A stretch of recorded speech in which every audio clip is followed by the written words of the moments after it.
तो hello dear student, finally दोस्तों आज के इस वीडियो में आपके लिए लेके आ चुके हैं त्रैमासिक परीक्षा 2024-25 कक्षा 9वीं विषय आपका हिंदी का सेट ए और सेट बी दोनों सेटों का पूरा पेपर दोस्तों हमारे पास आपका आ चुका है, जो कि आप सबका 18 सितंबर के दिन होने वाला है। साथ में आपको इसी वीडियो में सभी प्रश्नों का full complete solution with PDF के साथ आप लोगों को बताने वाला हूं।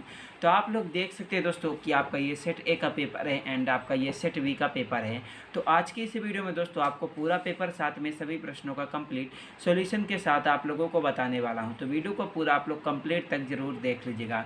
तो चलिए अपने समय को बर्बाद ना करते हुए आपके इस क्वेश्चन पेपर के सभी प्रश्नों को फटाफट से सॉल्व करके देख लेते हैं। तो दोस्तों सबसे पहले हम आपको सेट बी का पूरा पेपर बताएंगे एंड उसके बाद आपको सेट ए का पूरा पेपर साथ में सभी प्रश्नों का सॉल्यूशन के साथ आपको इसी वीडियो में मिलने वाला है। वीडियो को लाइक करके चैनल को आप लोग सब्सक्राइब जरूर कर लीजिएगा। तो चलिए अपने समय को बर्बाद ना करते हुए आपके इस क्वेश्चन पेपर के सभी प्रश्नों को फटाफट से सॉल्व करके देख लेते हैं। तो दोस्तों आप लोग देख सकते हैं पेपर आपका त्रैमासिक परीक्षा 2024-25 कक्षा 9वीं विषय आपका हिंदी का सेट बी का पेपर है। दोस्तों पेपर आपका 75 नंबर का आएगा। समय आपको 3 घंटे का मिलेगा। 3 घंटे में आपको सभी प्रश्नों को सॉल्व करना होगा। तो दोस्तों आप लोग देख सकते हैं कि इसमें हमारा सबसे पहला आपका प्रश्न नंबर 1 आता है, जो कि आपसे सही विकल्प पूछा गया दोस्तों, जो कि आपका 6 नंबर का आता है। प्रत्येक प्रश्न के लिए आपको 1 अंक मिलेगा। तो इसमें हमारा पहला प्रश्न आपका आता है, हिंदी साहित्य का सर्वाधिक लोकप्रिय महाकाव्य है। तो इसमें आपको दोस्तों 4 ऑप्शन देखने को मिलेगा। पहला पद्मावत, दूसरा पृथ्वीराज रासो, तीसरा साकेत, चौथा आपका रामचरितमानस।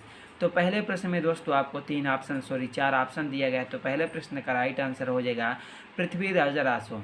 पहले का आपको दूसरा नंबर आपको लगाना होगा पृथ्वीराज रासो। 2 में हमारा था दोस्तों मेघ आए किसकी रचना है। तो इसका राइट आंसर हो जाएगा दोस्तों मेघ आए आपका सर्वेश्वर दयाल सक्सेना। किसकी? सर्वेश्वर दयाल सक्सेना की रचना है। तो दूसरे प्रश्न का आपका राइट आंसर आपका दूसरा नंबर सर्वेश्वर दयाल सक्सेना हो जाएगा। 3 में हमारा था दोस्तों कामायनी है। तीसरे प्रश्न का राइट आंसर हो जाएगा कामायनी एक महाकाव्य। क्या पहला नंबर महाकाव्य हो जाएगा। 4 में हमारा था दोस्तों आपका कांजी हाउस का चौकीदार लालटेन लेकर आता था। इसका राइट आंसर हो जाएगा दोस्तों कांजी हाउस का चौकीदार लालटेन लेकर हाजिरी लेने आता था। क्या लेकर? हाजिरी लेने आता था। 5 में हमारा था दोस्तों समास के प्रकार हैं। इसका राइट आंसर हो जाएगा दोस्तों समास के 6 प्रकार होते हैं। कितने? समास के 6 प्रकार होते हैं। तो आपका 5वें में आपको तीसरा नंबर आपको लिखना होगा समास के 6 प्रकार होते हैं। तो उसके बाद दोस्तों हमारा आपका क्वेश्चन नंबर आपका 6 में आता है, इस जल प्रलय में पाठ की विधा है। इसमें आपको क्या लिखना होगा दोस्तों? इस जल प्रलय में पाठ की विधा आपका रिपोर्टाज। क्या रिपोर्टाज है। तो उसके बाद दोस्तों हमारा आपका प्रश्न नंबर आपका 2 आता है, जिसमें आपका पूछा गया कि रिक्त स्थानों की पूर्ति कीजिए दोस्तों, जो कि आपसे 6 नंबर की पूछी गई। प्रत्येक प्रश्न के लिए आपको 1 अंक मिलेगा। तो इसमें हमारा पहला प्रश्न आपका आता है, कैदी और कोयल दोनों ही किस देश के वासी हैं। इसका राइट आंसर हो जाएगा दोस्तों गुलाम। दोनों ही गुलाम देश के वासी हैं। 2 में हमारा था दोस्तों छंद के अंतिम वर्णों की आवृत्ति ... कहलाती है। इसका राइट आंसर हो जाएगा दोस्तों छंद के अंतिम वर्णों की आवृत्ति को तुक। क्या? तुक कहते हैं। 3 में हमारा आता है करुण रस का स्थायी भाव ... होता है। तीसरे प्रश्न का आपका राइट आंसर हो जाएगा दोस्तों करुण रस का आपका स्थायी भाव शोक। क्या? शोक होता है। 4 में हमारा था लेखिका महादेवी वर्मा के बाबा फारसी और ... भाषा के जानकार थे। इसका राइट आंसर क्या हो जाएगा? इसका राइट आंसर हो जाएगा दोस्तों आपका उर्दू। क्या? उर्दू। 5 में हमारा था अन्य भाषाओं के संपर्क के कारण हिंदी में आने वाला शब्द ... शब्द कहलाते हैं। इसका राइट आंसर क्या हो जाएगा? विदेशी। क्या? विदेशी शब्द कहलाते हैं। एंड उसके बाद दोस्तों आपका 6 में आता है रीढ़ की हड्डी ... विधा में लिखी गई रचना है। इसका राइट आंसर एकांकी। क्या हो जाएगा? एकांकी। तो उसके बाद दोस्तों हमारा आपका प्रश्न नंबर आपका 3 में क्या आता है। 3 में आपसे पूछा गया कि निम्नलिखित कथनों के समक्ष आपको सत्य या असत्य बताना है, जो कि आपका 6 नंबर का पूछा गया। तो इसमें हमारा पहला प्रश्न आपका आता है, सुमित्रा नंदन पंत प्रकृति प्रेमी कवि थे। पहले प्रश्न का राइट आंसर आपका हो जाएगा दोस्तों क्या हो जाएगा? सत्य हो जाएगा। 2 में हमारा था दोस्तों कि खंड काव्य की कथा वस्तु विस्तृत होती है। दूसरे प्रश्न का आपका राइट आंसर हो जाएगा दोस्तों आपका असत्य, क्योंकि खंड काव्य की कथा वस्तु विस्तृत नहीं होती बल्कि संक्षिप्त होती है। तो आपका दूसरे प्रश्न का आपका राइट आंसर क्या हो जाएगा दोस्तों? संक्षिप्त होती है। तो उसके बाद हमारा क्वेश्चन नंबर आपका 3 में क्या आता है दोस्तों, 3 में आपसे पूछा गया है कि डांडे तिब्बत की सबसे खतरे की जगह है। तो इसमें आपको क्या लिखना होगा दोस्तों, तो इसका राइट आंसर आपका हो जाएगा दोस्तों सत्य। 4 में हमारा आता है दोस्तों नाटक गद्य की गौर विधा है। इसका राइट आंसर क्या हो जाएगा, असत्य। 5 में हमारा आता है मोटाई शब्द में ई उपसर्ग है। इसका राइट आंसर हो जाएगा असत्य। 6 में हमारा आता है नानी के मन में देश की आज़ादी के प्रति जुनून था। इसका राइट आंसर हो जाएगा सत्य। तो पहले का राइट आंसर हो जाएगा आपका सत्य, दूसरे का असत्य, तीसरे का सत्य, चौथे का सत्य, पाँचवें का सत्य एंड छठे का सत्य।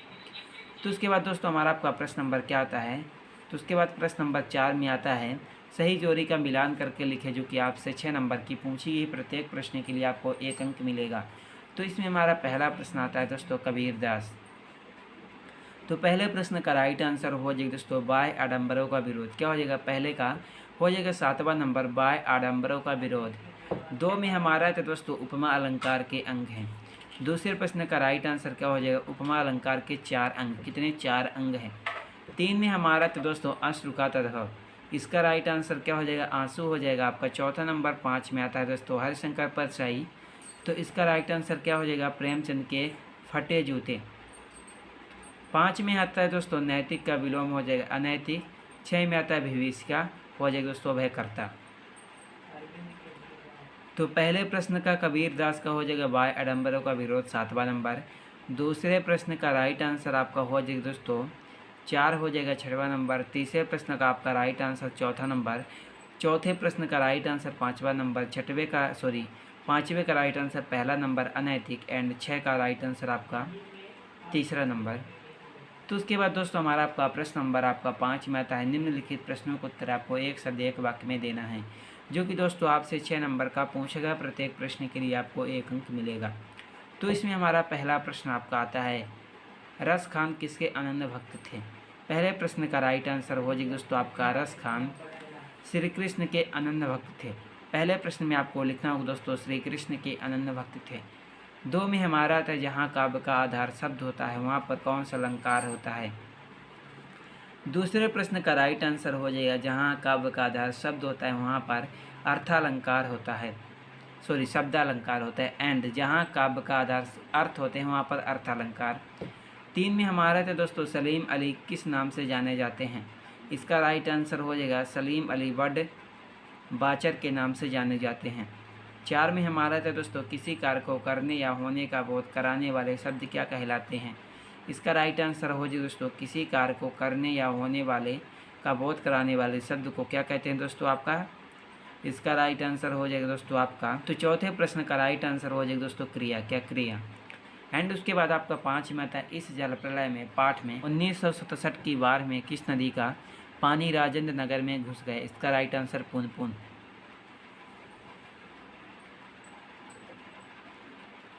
तो उसके बाद दोस्तों हमारा आपका 6 में आता है मेरे संग की औरतें पाठ में लेखिका कितने भाई बहन थे। इसका राइट आंसर 5। तो उसके बाद दोस्तों हमारा आपका प्रश्न नंबर 6 आता है जिसमें आपका पूछा गया कि भक्ति काल को स्वर युग क्यों कहा जाता है, 2 नंबर का। उसके बाद 7 में आता है सर्वेश्वर दयाल सक्सेना अथवा सुमित्रा नंदन पंत के भाव संत की कोई विशेषता। उसके बाद 8 मानसरोवर से कबीरदास का आशय। उसके बाद 9, उसके बाद 10। तो उसके बाद दोस्तों 11, 12, 13, 14, उसके बाद 15, उसके बाद 16, उसके बाद 17, उसके बाद 18, उसके बाद 19 आता है। तो 19 के बाद दोस्तों क्वेश्चन नंबर आपका 20, 21 आता है। उसके बाद आपका 22, उसके बाद 23। तो आप लोग इन सभी प्रश्नों को दोस्तों आप लोग अच्छी तरह से कॉपी पर सॉल्व जरूर कर लीजिए दोस्तों। जो भी प्रश्न आपके छूट गए हैं यानी क्वेश्चन आंसर के सभी प्रश्नों का फुल सोल्यूशन दोस्तों आपको इसके सेकंड पार्ट में मिलने वाला है। चैनल को सब्सक्राइब करके वीडियो को लाइक कर दीजिएगा। चले मिलते हैं किसी अगले वीडियो में आपसे।